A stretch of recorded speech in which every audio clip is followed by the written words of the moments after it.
ఆయన నీకు వెలుగు. ఇప్పుడు మీకు వెలుగు అని అంటే చాలా సింపుల్గా ఉంటుంది. ఇదిగో చూడండి, ఈ స్టేజ్ మీద పైన లైట్స్ కట్టారు. ఈ లైట్స్ ఎందుకంటే స్టేజ్ మీదకి వెలుగు రావాలి. ఎంత వెలుగు ఇక్కడ ఎందుకు అని అంటే ఇవన్నీ ఇంటర్నెట్లోకి వెళ్ళాలి. అక్కడ ఆ బొమ్మ క్లారిటీ బాగా ఉండాలి, అందుకోసం వెలుగు.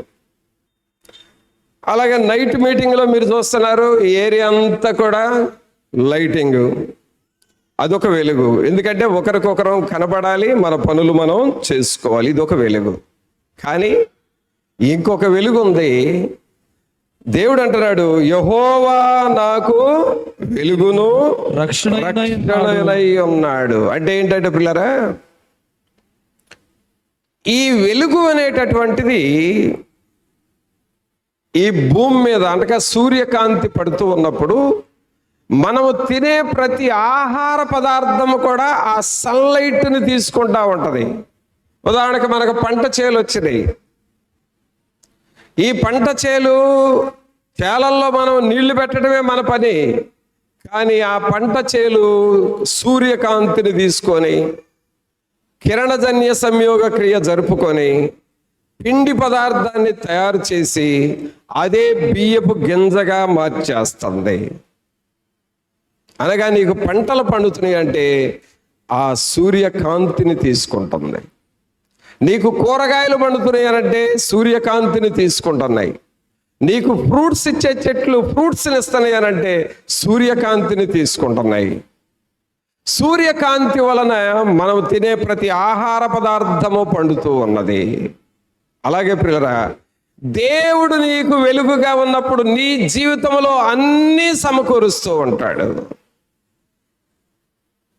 అన్నీ నీకు కావలసినవి అన్నిటినీ సమకూరుస్తూ ఉంటాడు. నీ ఇంటిలో ఆయన వెలుగుగా ఉండి ఇంటి సమస్యలు తీరుస్తాడు. నీ ఆరోగ్యం విషయమై నీకు వెలుగుగా ఉండి ఆరోగ్య సమస్యలు తీరుస్తూ ఉన్నాడు. అలాగే మన సంఘములో వెలుగుగా ఉండి సంఘం విషయాలు చూసుకుంటూ ఉన్నాడు. అలాగే మన ప్రతి స్థలములో కూడా ఆయన మనకు వెలుగుగా ఉంటూ ఉన్నాడు. అందుకని ఇక్కడ 27వ కీర్తన 1వ వచనంలో చదువుతున్నాం, యెహోవా నాకు వెలుగును రక్షణయై ఉన్నాడు, నేను ఎవరికి భయపడదును. ఆయన వెలుగుగా ఉన్నాడు, రక్షణగా ఉన్నాడు. తర్వాత ఏమంటున్నాడంటే 28వ కీర్తన 7వ వచనంలో, యెహోవా నా ఆశ్రయము, నా కేడము, నా హృదయము, ఆయన యందు నమ్మిక ఉంచెను గనుక నాకు సహాయము కలిగేను. అనగా ఇక్కడ ఏమవుతుందంటే దేవునిలోనికి వెళ్ళాడు కాబట్టి, దేవుని మీద విశ్వాసం ఉంచాడు కాబట్టి ఆయనకు కావలసిన సహాయం అంతా దేవుని దగ్గర దొరుకుతూ ఉన్నది. అనగా పిల్లరా, క్రీస్తులో ఉన్నప్పుడు మనం ఆయనను హృదయమంతటితో నువ్వు విశ్వసించి నమ్మినప్పుడు, ఆయన నీకు వెలుగుగా ఉన్నప్పుడు ఆయన నీకు సహాయము చేస్తూ ఉన్నాడు. అన్ని విషయాల్లో నీకు సహాయము చేస్తాడు. అది ఏ సమస్య అయినా సరే, ఎలాంటి సమస్య అయినా సరే ప్రభువు నీకు సహాయం చేస్తాడు. నువ్వు ఎంత శోధనలో ఉన్నా సరే, అసలు ఏం చేయాలి, ఈ శోధనలో నుండి ఎలాగో బయటపడాలో నీకు అర్థం కాక కొట్టుకుమిట్టులాడుతున్నా సరే ఆయన నిన్ను బయట వేస్తాడు, ఆయన నిన్ను విడిపిస్తాడు, ఆయన నీకు సహాయం చేస్తాడు. ఇది ఎప్పుడు జరుగుతుందంటే మనము క్రీస్తులోనికి రావాలి. దేనిలోకి రావాలండి? క్రీస్తులోనికి రావాలి. చూడండి, ఒక చిన్న సన్నివేశాన్ని మనం విందాం, బైబిల్లో విషయమే. ఒకసారి గలిలయ సముద్రంలో యేసు ప్రభు యొక్క శిష్యులు దోణిను నడుపుతూ ఉన్నారు. ఏం నడుపుతూ ఉన్నారండి? దోణిను నడుపుతూ ఉన్నారు. వాళ్ళ అదృష్టం ఏంటంటే ఆ రోజే యేసు ప్రభు కూడా ఆ దోణిలో ఉన్నాడు. ఒకవేళ ఆ రోజు ధోనిలో యేసు ప్రభు లేకుండా ఈ శిష్యుల వరకే ఉండుంటే వాళ్ళు ఏమైపోయేవాళ్ళు, ఆ ధోని ఏమైపోయేదో తెలిసేది కాదు. కానీ ఆ ధోనిలో యేసు ప్రభు ఉన్నాడు, శిష్యులు ఉన్నారు. శిష్యులేమో డ్రైవర్లు అయ్యారు, వాళ్ళు నడుపుతున్నారు. యేసు ప్రభు ఏమో పాసెంజర్ అయ్యాడు, ఆయన నిద్రపోతున్నాడు. మనం బండి ఎక్కిన దాకా తొందరపడి వెళ్తాం, ఎక్కిన తర్వాత చేసేది ఏంది? ఇంకదే. అలాగే యేసు ప్రభు పాసెంజర్ అక్కడ, శిష్యులేమో డ్రైవర్లు, వాళ్ళు ధోనిని నడుపుతూ ఉన్నారు. మనకి నడిపేటప్పుడు ఒక పాట పాడతారు, హైలేసా హైలో హైలేసా అని ఒక పాట ఉంది. అలాగో ఆ పాట పాడుకుంటా సముద్రంలో ధోనిని నడుపుకుంటా వెళుతున్నారు శిష్యులు. యేసుప్రభు ఏం చేస్తున్నాడు? యేసుప్రభు ఏం చేస్తున్నాడు చెప్పండి? నిద్రపోతున్నాడు. ఒకసారి చప్పట్లు కొట్టండి, అందరూ చేతులు పైకి లేపి చప్పట్లు కొట్టండి, హైలేసా అని చెప్పండి. మీ ప్రక్క ఉంటే వాళ్ళకి సెకండ్ ఇవ్వండి, హైలేసా అని చెప్పండి. కాబట్టి ప్రియులారా, యేసుక్రీస్తు ప్రభు వారు అక్కడ నిద్రపోతా ప్రశాంతంగా ఉంటే సడన్గా జరిగింది అంటే తుఫాను వచ్చింది. ఈ తుఫాన్కి ఏం పని పాటలేదండి, ఎప్పుడు పెడితే అప్పుడు వచ్చింది. అసలు విషయం ఏంటో తెలుసా? మహాదేవుని కృప వలన చెబుతుంది ఏంటంటే, ఈ ఫాస్టింగ్ ప్రేయర్స్లో భారీ వర్షాలు అని చెప్పారు. ఈ డేట్స్లోనే ప్రభువా అసలు తుఫానులోనే కూటం చేసాము, ఈ రాబోయే భారీ వర్షాలు, ఈ రాబోయే తుఫాన్లో మాకు లెక్కలేదు, నీ సన్నిధి మేము చేయటమే. ఒకవేళ తుఫానే వచ్చిందనుకో అయినా వెనకాడేది లేదు, చేయటమే. కానీ ఒకటి, కాస్త మమ్మల్ని సంతోషంగా చేసుకొని అండి ప్రభువా అని అడిగే దేవుణ్ణి. ఒకవేళ వర్షాలు వచ్చినాయి, తుఫాన్లు వచ్చినాయి, నీ మీద అలిగేదేం లేదుగా మాకు. ఎందుకు? మనం బయట ఉన్నావా, లోపల ఉన్నావా? లోపల ఉన్నాం, అలుగుడు ఉండదు. ఇక ఈ బయట ఉన్న వాళ్ళకే అలుగుడు. నేను ప్రార్థన చేసే దేవుడు వినలా, నేను ఇది అడిగే దేవుడు చేయలే, అందుకని నేను అలిగా. అలగడం అంటే ఏంటి? బైబిల్ చదవరు, ప్రార్థన చేయరు, స్తుతి ఆరాధన గీతాల పుస్తకాలు అసలు కొనరాళ్ళు. వీళ్ళు అలుగుడు బ్యాచ్.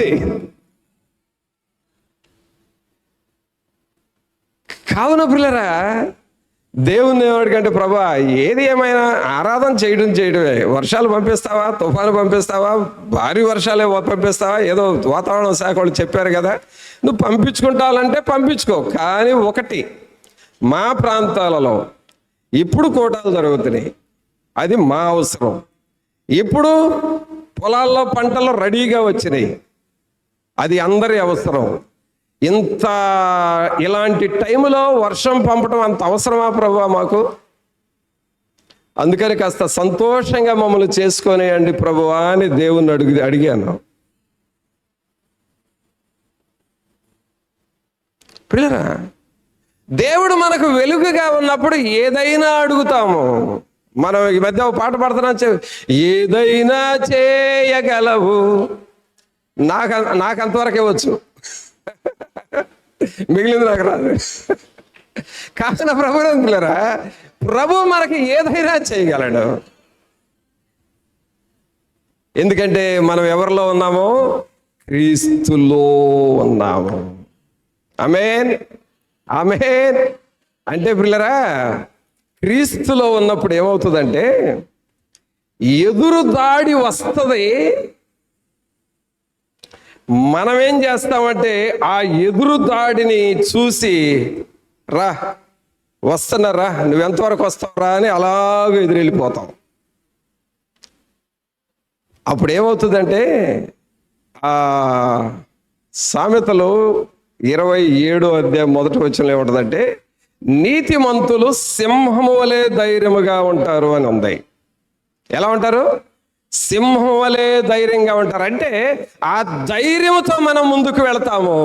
అది తుఫానైనా దేవుడే చీలగొడతాడు, శత్రువునైనా దేవుడే పారగొడతాడు, శోధనలైనా సరే దేవుడే తోలివేస్తాడు. ఆమేన్.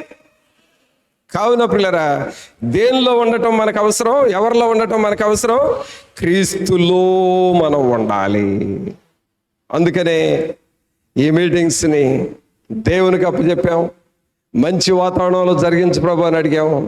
దేవుడు మహాకృపను బట్టి అన్ని తన కార్యాలు తాను చేసుకుంటూ ఉన్నాడు. ఇది దేనికి నిదర్శనం అంటే మనతో దేవుడు ఉన్నాడు, మనము దేవునిలో ఉన్నామని అర్థము. ఆమేన్. దేవానికి స్తోత్రం అని చప్పట్లు కొట్టి అందరం దేవా మీకు వందనాలు ప్రభు అని చప్పట్లు కొట్టు.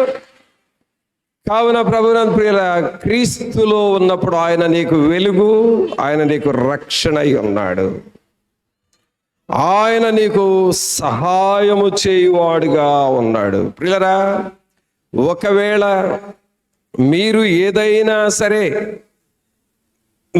ఏదైనా ఒక అవసరతలో ఉండి ప్రభువా ఈ ఉపవాస కూటాల్లో ఈ అవసరత తీర్చబడాలి, దేవుని సేవకుడు కలవాలి, దేవుని సేవకుడి చేత ప్రార్థన చేయించుకోవాలని మీరు ఒకవేళ వచ్చినట్లయితే ఆల్రెడీ ఈరోజు ఉదయమే మన మందిరంలో ఉదయమే నేను మందిరానికి వెళ్ళి దేవునికి చెప్పిన విషయం ఏంటో తెలుసా?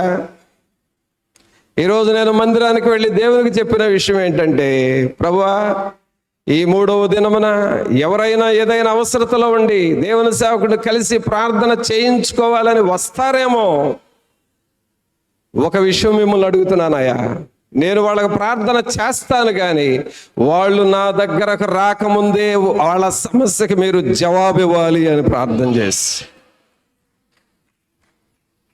ఆల్రెడీ మీ సమస్య ఒకవేళ నాతో ఏమైనా మాట్లాడాలని వచ్చారేమో, నేను ఆల్రెడీ మీకోసం ప్రార్థన చేసే ఉంచాను, దేవునికి పెట్టుబడి పెట్టేశా.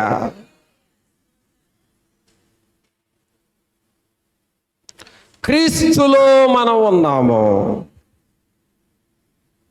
క్రీస్తులో మనం జీవిస్తూ ఉన్నాం. అలాగే ప్రియులారా, ఇంకొక విషయాన్ని ప్రభువు జ్ఞాపకం చేస్తున్నాడు, అది కూడా చెప్తాను. క్రీస్తులో ఉంటే ఏం జరుగుతుంది, క్రీస్తుకు బయట ఉంటే ఏం జరుగుతుందో చెబుతాను. క్రీస్తు బయట ఉంటే ఎండిపోవటం జరుగుతుంది,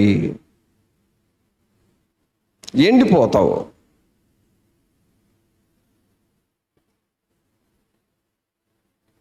నీవు దేవుని చిత్తానికి బయటికి వెళితే నీ జీవితం ఎండిపోతుంది.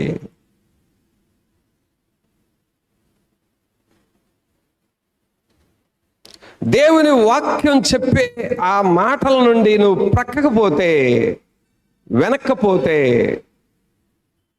ఎండిపోవటం స్టార్ట్ అయింది నీలో. ఎలాగో ఎండిపోతారంటే వాళ్ళు, చూడండి దేవుని వాక్యంలో యెషయా గ్రంథం 5వ అధ్యాయము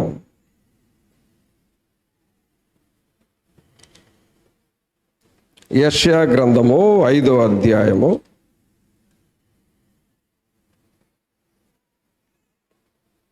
10వ వచనం చూడండి. 10 ఎకరముల ద్రాక్ష తోట ఒక కుంచెడు రసమిచ్చును, తూమెడు గింజల పంట ఒక పడి అగును. మరలా చదువుకోండి, ఎవరికి వాళ్ళు అందరూ మీ బైబిల్లోనే తీశారు కదా. యెషయా గ్రంథం 5వ అధ్యాయం 10వ వచనం చదవండి ఇప్పుడు. 10 ఎకరముల ద్రాక్ష తోట 10 ఎకరముల ద్రాక్ష తోట ఒక కుంచెడు రసమిచ్చును, తూమెడు గింజల పంట ఒక పడి అగును. ఏం పంట అండి ఈ పంట? 10 ఎకరాల ద్రాక్ష తోట ఎంత రసం వచ్చింది? ఒక కుంచెడు రసం, అంటే ఒక చిన్న గ్లాసు రసం వచ్చింది. తోట ఎంత? 10 ఎకరాల ద్రాక్ష తోట. వచ్చిన రసం ఎంత? ఒక చిన్న టీ కప్పు లాంటిది. ఏమంటారు, ఈ పంట పండిందా ఎండిపోయిందా? ఎండిపోయింది. పంట ఎండిపోతుంది అనే దానికి గుర్తు ఏమిటంటే రసము ఉండదు. పంట ఎండిపోయింది అనే దానికి గుర్తు ఏమిటంటే తాలు ఎక్కువైపోద్ది. పంట ఎండిపోతుంది అనే దానికి గుర్తు ఏమిటి అనంటే నీ ఆదాయం పడిపోతా ఉంటది. పంట ఎండిపోతుంది అనే దానికి గుర్తు ఏమిటి అనంటే నీవు చేస్తున్న ప్రయత్నాల్లో ఓడిపోతా ఉంటావు. పంట ఎండిపోతుంది అనే దానికి గుర్తు ఏమిటంటే నువ్వు ప్రయాసపడతావు కానీ కలిసి రాదు.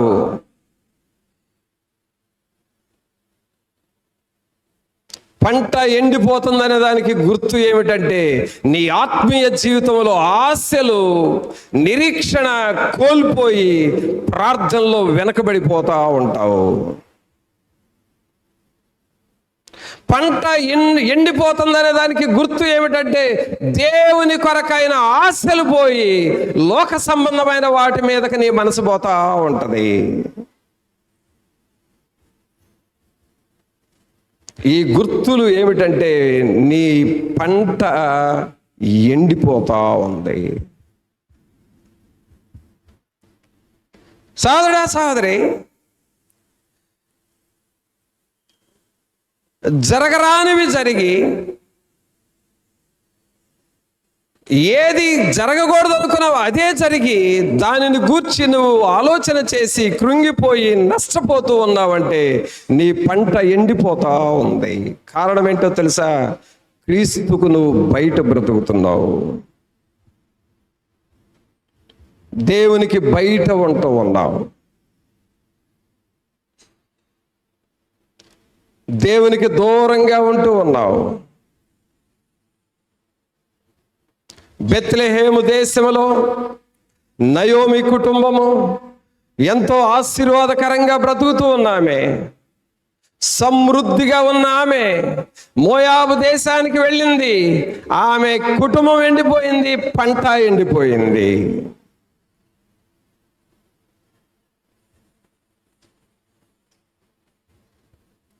పంట ఎండిపోవటానికి మరొక గుర్తు ఏమిటంటే దేవుని సన్నిధికి వస్తూ ఉంటావు కానీ దేవునితో కనెక్షన్ ఉండదు నీకు.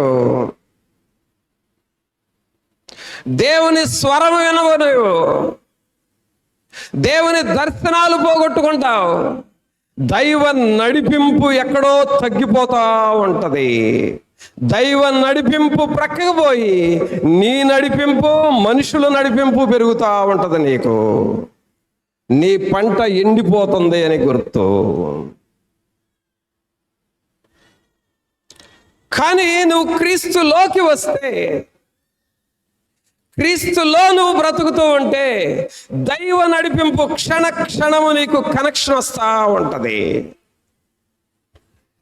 నీ ఇంటిలో ఏం చేయాలి, సంఘంలో ఏం చేయాలి, ప్రార్థనా జీవితం ఏం చేయాలి, ఒక శోధన వస్తే ఏం చేయాలి, అప్పటికప్పుడు ప్రభువు నిన్ను, ఆయన నీకు ఉపదేశం చేసి, ఆయన నీకు ఆలోచన చెప్పి, ఆయన తన ఆత్మతో నిన్ను నడిపిస్తూ ఉంటాడు. ఆయన నడిపిస్తూ ఉంటే ఆయన జీవము నీలోనికి వస్తుంది. ఆయన నడిపిస్తూ ఉన్నప్పుడు ఆయన ఆశీర్వాదాలు నీకు వస్తాయి. ఆయన నడిపిస్తూ ఉన్నప్పుడు నువ్వు క్రీస్తులో ఉన్నప్పుడు నువ్వు ఫలిస్తూ ఉంటావు. నడిపిస్తాడు నా దేవుడు, శ్రమలోనైనా నన్ను నడిపిస్తాడు నా దేవుడు, శ్రమలోనైనా నన్ను విడువడు. అడుగులు నడబడిన అలసటపై బడిన, అడుగులు తడబడిన అలసటపై బడిన, చేయి పట్టి వెన్ను తట్టి చక్కని ఆలోచన చెప్పి, చేయి పట్టి వెన్ను తట్టి చక్కని ఆలోచన చెప్పి నడిపిస్తాడు శ్రమలోనైనా నన్ను విడువడు. నడిపిస్తాడు నా దేవుడు, శ్రమలోనైనా నన్ను విడువడు. ప్రియులారా, క్రీస్తుకు వెలుపల ఉంటే ఎండిపోవటం స్టార్ట్ అవుతుంది నీ లైఫ్. ఏదో ఒక రకంగా ఆ ఉత్సాహం పోతుంది, సమస్యలు ఎక్కువ అవుతాయి. ఆర్థికంగా దెబ్బతింటావు, ఆత్మీయ జీవితం పోగొట్టుకుంటావు. అలాగే దేవునిలో ఉండే ఆనందం, ఒకప్పుడు ఉండే ఆనందం ఇప్పుడు నీకు కానరాదు. కారణం ఏంటో తెలుసా? నీ ఆత్మీయ భూమి ఎండిపోయింది. అంతేకాదు, క్రీస్తుకు వెలుపల ఉన్నప్పుడు జరిగే మరొక విషయం ఏంటంటే, యోహాను సువార్త 7వ అధ్యాయము, యోహాను సువార్త 7వ అధ్యాయము 37వ వచనం చదవండి. నా యందు విశ్వాసముంచువాడెవడు, యోహాను సువార్త 7వ అధ్యాయము 37వ వచనం. ఆ పండుగలో మహాదినమైన అంత్యదినమున యేసు నిలిచి ఎవడైనను తప్పికొనిన ఎడల నా యొద్దకు వచ్చి దప్పి తీర్చుకొనవలెను. అంటే దప్పిక అనేది స్టార్ట్ అవుతుంది. క్రీస్తుకు వెలుపల నువ్వు ఉంటే నీలో దప్పిక వేస్తుంది. ఏమిటి ఆ దప్పిక అంటే, దేవుని వాక్యము లేక దప్పికేస్తుంది, ప్రార్థన లేక దప్పిక వేస్తా ఉంటది, దేవుని బిడ్డల సహవాసం లేక ఏదో ఒంటరిగా ఉన్న ఫీలింగ్ వచ్చేస్తుంది, దప్పిక. ప్రభు సన్నిధిలో కనిపెట్టలేని పరిస్థితి, ఇది ఒక దప్పిక. అందుకనే పరిశుద్ధాత్మ దేవుడు యేసు ప్రభు అంటున్నాడు, ఎవడైనను తప్పిక కొని ఎడల, అనగా దేవుని దర్శనం లేని తప్పిక, దేవుడు నాతో మాట్లాడలేదు అనే తప్పిక. ఎవడైనా దప్పిక కొని ఎడల నా యొద్దకు రండి, నేను మీకు జీవజలం ఇస్తాను. అనగా క్రీస్తులోనికి నువ్వు రావాలి. క్రీస్తులోనికి వచ్చినప్పుడు దేవుని దర్శనాలు నీకు వస్తాయి. క్రీస్తులోనికి వచ్చినప్పుడు ప్రార్థనాత్మ నీకు వస్తుంది. క్రీస్తులోనికి వచ్చినప్పుడు నువ్వు మాట్లాడే మాటల్లో జీవం ఉంటుంది. కాబట్టి వినేవారికి మేలు దొరుకుతా ఉంటది.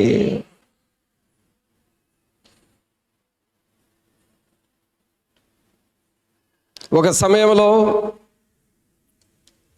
చనిపోతాడు అనుకున్నటువంటి వ్యక్తి, ఆల్మోస్ట్ చనిపోతాడు అని డిసైడ్ చేసిన ఒక యవనస్తుడు,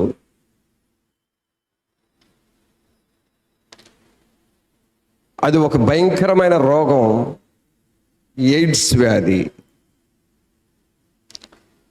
మనిషి సన్నబడిపోయాడు, కండరాలు కరిగిపోయినాయి, ఎముకలు చర్మమే మిగిలింది. మంచాన అడుగున పడుకున్నాడు, అతుక్కుపోయి లేవలేని పరిస్థితి. డాక్టర్లు హోప్లెస్ కండిషన్ చెప్పారు. తల్లిదండ్రులు వదిలేసుకున్నారు, ఈ అబ్బాయి బ్రతకడు, తీసుకెళ్ళండి అని అన్నారు. ఏ నిరీక్షణ లేక ఎండిపోయిన స్థితిలో ఉన్నాడు.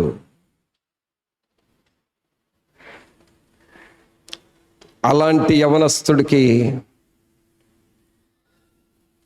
యేసు ప్రభువుని గూర్చి చెప్పి, దేవుని మాటలు చెప్పి, రక్షణలోనికి నడిపించి, బాప్తిస్మం ఇచ్చి, ఆ ఎయిడ్స్ వ్యాధిని యేసు నామములో గద్దించి, ఆ తర్వాత యేసు నామములో అతనికి స్వస్థత వచ్చి, ఆ తర్వాత తన జీవితాన్ని దేవునికి సమర్పించుకొని,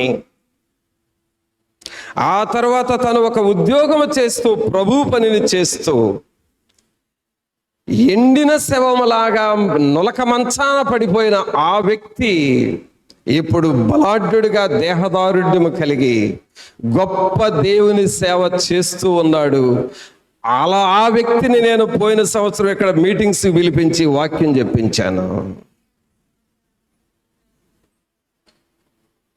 ఎండిన మనిషి, మొదట అతన్ని చూస్తే ఎండిపోయిన మనిషి, ఇప్పుడు బలాఢ్యుడిగా అనేక ప్రాంతాల్లో సేవ చేస్తూ ఉంటారా. మా సంఘంలో వాక్యం చెప్పారంటే వచ్చి వాక్యం చెప్పాడు పోయిన సంవత్సరం. సహోదరుడా, సహోదరి, నీవు క్రీస్తులోనికి వస్తే నీ ఎండిన బ్రతుకు మారిపోయి ఫలించే వ్యక్తివుగా నువ్వు మారుతావు. నీ దప్పిక తీర్చబడుతుంది. అందుకనే దేవుని వాక్యంలో 15వ అధ్యాయం తీయండి. యోహాను సువార్తలోనే 15వ అధ్యాయం తీయండి. 15వ అధ్యాయము 4వ వచనం చదవండి. నా యందు నిలిచి ఉండుడి, మీ యందు నేనును నిలిచి ఉందును. తీగ ద్రాక్షావల్లిలో నిలిచి ఉంటేనే కానీ తనంతట తానే ఎలాగు ఫలింపదు. అలాగే నా యందు నిలిచి ఉంటేనే కానీ మీరును ఫలింపరు. ప్రియరా, ఇక్కడ ఏమిటంటే ఎండిపోవుట వర్సెస్ ఫలించుట. చెప్పండి అందరూ. ఎండిపోవుట వర్సెస్ ఫలించుట. ఎండిపోవటం అనేది ఎప్పుడంటే క్రీస్తుకు బయట ఉన్నప్పుడు ఆ ఎండిపోవటం అనేది జరుగుతూ ఉంటది. క్రీస్తు లోపలికి వచ్చినప్పుడు నీవు బహుగా ఫలిస్తావు. ఏది కావాలి నీకు? బయట ఉంటావా, లోపల ఉంటావా? లోపల బ్రతుకుతావా, బయట బ్రతుకుతావా? బయట ఉంటే ఎండిన స్థితి, లోపల ఉంటే ఫలించే స్థితి. నీకు ఫలాలు ఒక్కొక్కటి సమకూర్చబడతా ఉంటాయి. నీ పనులన్నిటిని ప్రభువు దీవిస్తాడు. నీ ప్రార్థన ప్రభువు ఆలకిస్తాడు. నీ పిల్లల్ని మారుస్తాడు. నీ కుటుంబాన్ని మారుస్తాడు. మన సేవను మారుస్తూ ఉంటాడు. ఈ సేవలోనికి వచ్చి కూర్చున్న ప్రతి ఫ్యామిలీని ప్రభువు ఫలించేటట్లుగా చేస్తాడు. ఆమేన్. వందనాలు యేసు, నా వందనాలు, వందనాలు శతకోటి వందనాలు, వందనాలు యేసు, నా వందనాలు, వందనాలు శతకోటి వందనాలు, అబ్రహాము దేవా నా వందనాలు, చేతులు పైకి దేవా నా వందనాలు, అబ్రహాము దేవా నా వందనాలు, ఇస్సాకు దేవా నా వందనాలు, అబ్రహాము దేవా, ఇస్సాకు దేవా, యాకోబు దేవా నా వందనాలు, అబ్రహాము దేవా, ఇస్సాకు దేవా, యాకోబు దేవా నా వందనాలు, వందనాలు యేసు నా వందనాలు, వందనాలు శతకోటి వందనాలు, వందనాలు యేసు నా వందనాలు, వందనాలు శతకోటి వందనాలు. అందరు చేతులు రెండు పైకి లేపండి.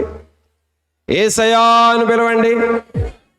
మమ్ములను ఫలింపజేయువాడా మీకు వందనాలు. మమ్ములను ఫలింపజేయువాడా మీకు వందనాలు. ఆమేన్, ఆమేన్. ప్రభునందు పిల్లరా, దేవుని కళ్ళు ఎలాంటి అంటే, ఎవరి కళ్ళు? దేవుని కళ్ళు ఎలాంటి అనంటే, నిన్ను చూడగానే నువ్వు ఫలించే వ్యక్తిలాగా కనపడాలి.